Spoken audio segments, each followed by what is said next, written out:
Good morning student. आज का topic है टॉयलेट ट्रेनिंग। टॉयलेट मतलब मूत्र, ट्रेनिंग मतलब प्रशिक्षण। ठीक है, तो स्टार्ट करते हैं toilet training. The children begin to learn independence in self care by the time they reach 3 years of age. जो बच्चे होते हैं वो खुद से इंडिपेंडेंस मतलब खुद से लर्न करना स्टार्ट कर देते हैं, सीखना स्टार्ट कर देते हैं। सेल्फ केयर मतलब खुद की देखभाल करना। बाय द टाइम, उस time they reach 3 years of the age. उस टाइम पे जब वो 3 साल के एज के हो जाते हैं या फिर 3 years ऑफ एज के हो जाते हैं, तो वो खुद से ही खुद की केयर करना सीखना स्टार्ट कर देते हैं। Initially the children imitate the action of parents and siblings for self-care, skills and feeding, dressing, toileting. और इनिशियली जो बच्चे होते हैं वो पेरेंट्स को देख करके, जैसे कि पेरेंट्स करते हैं मतलब उनको देख करके एक्शन करते हैं, या फिर जो सिबलिंग्स वगैरह हैं उनके जो साथ के लोग हैं उनको देखकर फॉर सेल्फ केयर मतलब खुद की देखभाल करना स्टार्ट कर देते हैं। जैसे कि फीडिंग करना, कुछ मतलब खाना वगैरह स्टार्ट कर देते हैं, ड्रेसिंग कपड़े पहनना लोगों को देख करके, या फिर टॉयलेटिंग, या फिर वो लोग कैसे टॉयलेट कर रहे हैं वो टॉयलेटिंग करना स्टार्ट कर देते हैं। उसके बाद एज फॉर टॉयलेट ट्रेनिंग, क्या एज होती है टॉयलेट ट्रेनिंग की? During first 3 months of life the infant tends to defecate after each feed due to gastrocolic reflex. मतलब ड्यूरिंग फर्स्ट 3 months मतलब स्टार्टिंग के जो 3 महीने होते हैं लाइफ के बच्चों के, the infant tends to defecate मतलब वो क्या करते हैं, डेफिकेट करते हैं आफ्टर ईच फीड। मतलब जितने बार उनको फीड कराया जाएगा, जितने बार उनको कुछ दिया जाएगा फीडिंग के लिए, उसके उतने बार वो डेफिकेट करेंगे, मतलब मल या मूत्र जो है वो डेफिकेट कर देंगे, बाहर निकालेंगे, ड्यू टू गैस्ट्रोकॉलिक रिफ्लेक्स। और ऐसा ही वो क्यों करते हैं? क्योंकि उनके अंदर एक रिफ्लेक्स पाया जाता है, मतलब प्रतिक्रिया होती है, जिस कौन सी? Gastrocolic reflex. उसके बाद the infant can be placed on potty chair और toilet seat at the age of 10 months as sitting without support usually achieved within this age. मतलब कि जो इन्फेंट होते हैं कैन बी प्लेस मतलब वो उन्हें प्लेस किया जा सकता है, जैसे पॉटी चेयर हो गया है, फिर टॉयलेट सीट हो गया। कौन सी एज में? 10 months ऑफ एज में उनको हम बिठा सकते हैं विदाउट सपोर्ट, बिना किसी सपोर्ट के, और विद इन दिस एज मतलब 10 months ऑफ एज में हम लोग क्या कर सकते हैं, जो बेबी है उनको हम लोग पॉटी सीट पे या फिर टॉयलेट सीट पे बिठा सकते हैं बिना किसी सपोर्ट के। By the age of 15 to 18 months toddler can walk to toilet and ready for starting toilet training and should be encouraged to go to toilet by the age of 15 to 18 month मतलब 15 से 18 महीने में जो toddler होते हैं, जो 15 से 18 month के होते हैं, हम टॉडलर बोलते हैं, can walk to toilet and ready for starting toilet training मतलब वो टॉयलेट के लिए जा सकते हैं खुद से, या फिर वो टॉयलेट ट्रेनिंग के लिए अपने आप को रेडी करना स्टार्ट कर देते हैं। And should be encourage to go to toilet, और उनके अंदर क्या होता है कि लोग अगर उनको इनकरेज करेंगे कि अपने आप से जाओ टॉयलेट करने, तो उसके लिए भी वो रेडी रहते हैं। At the 2 years the child is trainable by the age of 3 years। At the 2 years मतलब अगर हम जो बच्चे होते हैं उन्हें 2 साल के बच्चे होते हैं उनको ट्रेन किया जाता है by the age of 3 years मतलब 3 साल तक। The child can withhold and postpone bowel movement मतलब जो 2 साल के जो बच्चे अगर उनको हम लोग ट्रेन करना स्टार्ट कर देंगे by the age of 3 years 3 साल तक, मतलब 1 साल के अंतरकाल में अगर बच्चे जो होते हैं उन्हें हम ट्रेन करेंगे, the child can withhold and postpone bowel movement. तो वो क्या कर सकते हैं, जो अपना बॉवल मूवमेंट है उसको थोड़ी देर के लिए रोक सकते हैं या फिर थोड़ी देर के लिए आगे बढ़ा सकते हैं। ऐसा हम लोग उनको करना सिखाएंगे 2 years से 3 years ऑफ द एज में।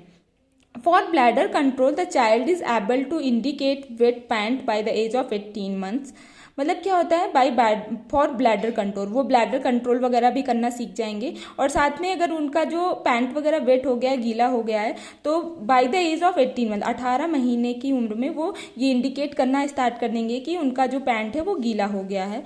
Eight 2 years the child is generally toilet trained in the day time and remains dry by day. उसके बाद क्या, 2 साल के जो बच्चे होते हैं जनरली जो है वो टॉयलेट ट्रेंड हो जाते हैं, मतलब टॉयलेट के लिए ट्रेंड हो जाते हैं इन द डे टाइम मतलब दिन के समय पे, and remains dry by day. तो क्या होता है, वो डे टाइम पे बता देते हैं कि हमें टॉयलेट आ रही है या फिर हमें टॉयलेट जाना है, तो जो उनका दिन होता है वो ड्राई रहता है मतलब सूखा रहता है। The 2.5 years old child may have begun to master night time bladder control and usually by the age of 3 years। और जो 2.5 साल के बच्चे होते हैं वो क्या करते हैं, वो मास्टर नाइट टाइम मतलब रात के टाइम पे भी वो क्या करते हैं, ब्लैडर को कंट्रोल कर लेते हैं usually by the age of 3 years। और 3 साल की उम्र तक वो पूरी तरीके से ब्लैडर को कंट्रोल करना सीख जाते हैं।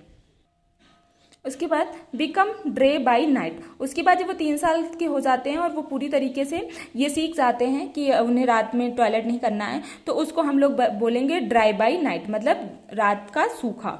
ब्लैडर कंट्रोल में not be complete until the child is 4 to 5 years of the age completed. जो मतलब ब्लैडर कंट्रोल होता है वो में भी बहुत सारे जो बच्चे होते हैं उनमें 4 से 5 साल तक ईयर ऑफ द एज तक कंप्लीटेड नहीं होता। मतलब कभी कभी 4 से 5 साल के जो बच्चे होते हैं वो भी मतलब यूरिन जो है वो पास आउट कर देते हैं, रात में बेड वेटिंग कर देते हैं। ठीक है, उसके बाद प्रोसेस ऑफ टॉयलेट ट्रेनिंग, जो टॉयलेट ट्रेनिंग की प्रोसेस है वो कैसे करेंगे। The approach of parents is more important is the process of toilet training. इसमें क्या होता है, जो हमारे पेरेंट्स होते हैं उनका मोस्ट इंपॉर्टेंट मतलब वो बहुत ज़्यादा इंपॉर्टेंट रोल प्ले करते हैं इसमें इस प्रोसेस में, मतलब टॉयलेट ट्रेनिंग में। rather than actual procedure, positive attitude of the parents toward the toilet training. और उसके बाद जो पेरेंट्स हैं अगर वो इस टॉयलेट ट्रेनिंग का प्रोसीजर करवा रहे हैं या फिर बच्चों को सिखा रहे हैं तो उनके अंदर एक पॉजिटिव एटीट्यूड होना चाहिए टॉयलेट ट्रेनिंग को लेके। Relax parental behaviour without anxiety and healthy parent child relationship. और वो जब भी बच्चों को ट्रेन कर रहे हों तो उस टाइम पे क्या है कि जो बच्चे हैं उनके सामने जो उनका बिहेवियर हो रिलैक्स्ड होना चाहिए, जो भी हमारे पेरेंट्स हैं उनका बिहेवियर जो रिलैक्स्ड रहना चाहिए। और साथ में क्या है वो उन्हें एंजाइटी वगैरह नहीं होनी चाहिए। और बच्चे के बीच में और उनके बीच में एक हेल्दी रिलेशनशिप होना चाहिए। Are essential for successful toilet training. और ऐसा इसलिए करना है ताकि जो टॉयलेट ट्रेनिंग है वो पूरी तरीके से सक्सेसफुल हो जाए। Parents should be made aware about the following aspects during toilet training. कुछ एस्पेक्ट्स हैं, कुछ चीज़ें हैं जो पेरेंट्स को मतलब पता होनी चाहिए उस टाइम पे जब वो टॉयलेट ट्रेनिंग दे रहे होंगे या फिर जब वो अपने बच्चे को टॉयलेट से रिलेटेड ट्रेन कर रहे होंगे उस टाइम पे। तो comfortable child size toilet seat और potty chair to be provided at suitable area as the child likes. सबसे पहले जो पॉटी सीट होगी, जो टॉयलेट सीट होगी, जो उसकी जो चेयर होगी वो कंफर्टेबल चाइल्ड के साइज की होनी चाहिए और साथ में उनके अकॉर्डिंग जो सुटेबल एरिया हो बच्चों के अकॉर्डिंग जो पसंद करते हो वहाँ पे होनी चाहिए। उसके बाद नेक्स्ट है feeding at same time each day both at day and night. उसके बाद जब भी वो बच्चे को कुछ फीड करा रहे हैं तो वो उसे सेम टाइम पे कराना चाहिए, चाहे वो दिन हो या फिर रात के टाइम।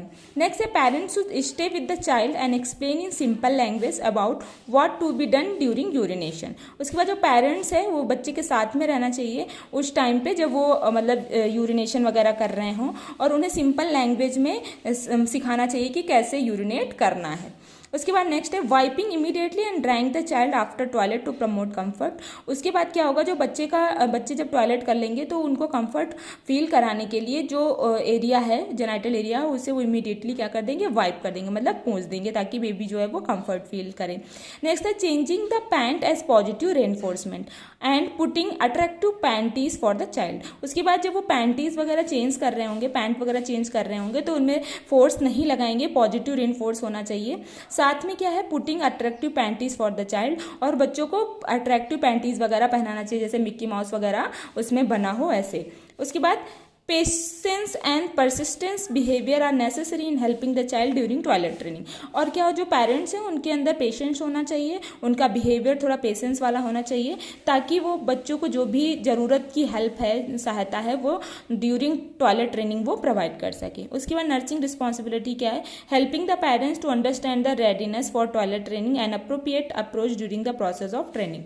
जो नर्सेस की रिस्पॉन्सिबिलिटी क्या है, वो पेरेंट्स को हेल्प करेंगी, उनको समझाएंगी कि टॉयलेट ट्रेनिंग कैसे देना है, क्या क्या अप्रोप्रिएट अप्रोच है, किस लिए देना है और क्या क्या प्रोसेस है टॉयलेट ट्रेनिंग की, तो वो सारी चीज़ें जो है उनको समझाना है। ठीक है, तो ये था आज का टॉपिक। आपको इससे रिलेटेड कोई भी डाउट आप हमसे क्लियर कर सकते हैं। Thank you so much.